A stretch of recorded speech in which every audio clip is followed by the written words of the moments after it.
Formal nang nagumpisa ang serye sa pagitan ng TNT at Meralco Bolts para sa Game 1 ng semifinals. Bida sa laro ang import na si Bolbol matapos itong mag-takeover at magpakita ng best import performance. Gayunpaman, naging physical ang salpukan ng masiko ni Bolbol si Marvin Jones. Samantala, naging usap-usapan din ng tila pag-arte o best actor ng reaksyon ni Cliff Hodge sa gitna ng matinding tensyon. Magandang simula para sa TNT matapos dominahin ang unang quarter. Pinunuan ni Bolbol ang opensa ng TNT sa pamamagitan ng kanyang mga turnaround jump at magandang distribusyon ng bola sa mga locals tulad ni Calvin Optana. Bagamat sumagot ng back-to-back 3 si Jason Brickman para sa Bolts, hindi nito napigilan ang ratsyada ng TNT sa tulong ng putback dunk ng veteranong si Kelly Williams at 3 ni Jordan Headings. Lumaki ang laman ng TNT sa 10, 25-15 bago ito na ibaba ni Cliff Hodge sa 7 puntos sa pagtatapos ng unang frame. Puminit ang tapatan sa second quarter matapos magtulungan sina Bolbol at Calvin Optana para sa TNT. Kitang-kita ang malaking improvement sa laro ni Bolbol matapos itong makapagtala agad ng 5 assist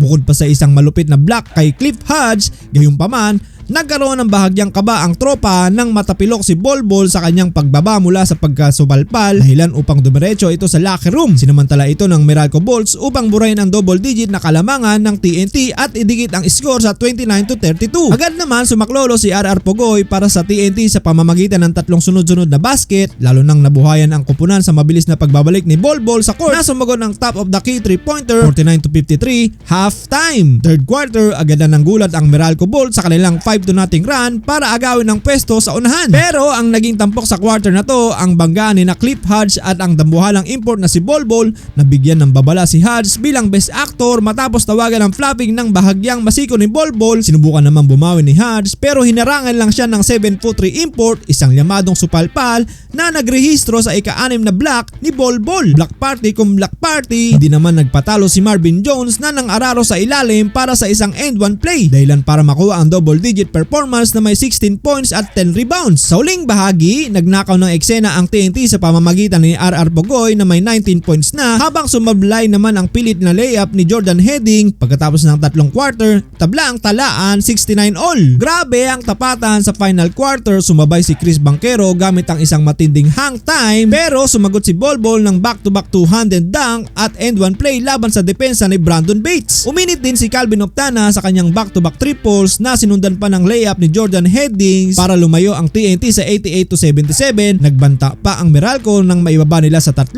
92-89 sa dulo ng laro. Pero wala nang nagawa ang Bulls dahil nandyan ang engkanto na si Bolbol na nagrehistro ng dambuhalang 37 points para iselyo ang panalo ng tropang Giga.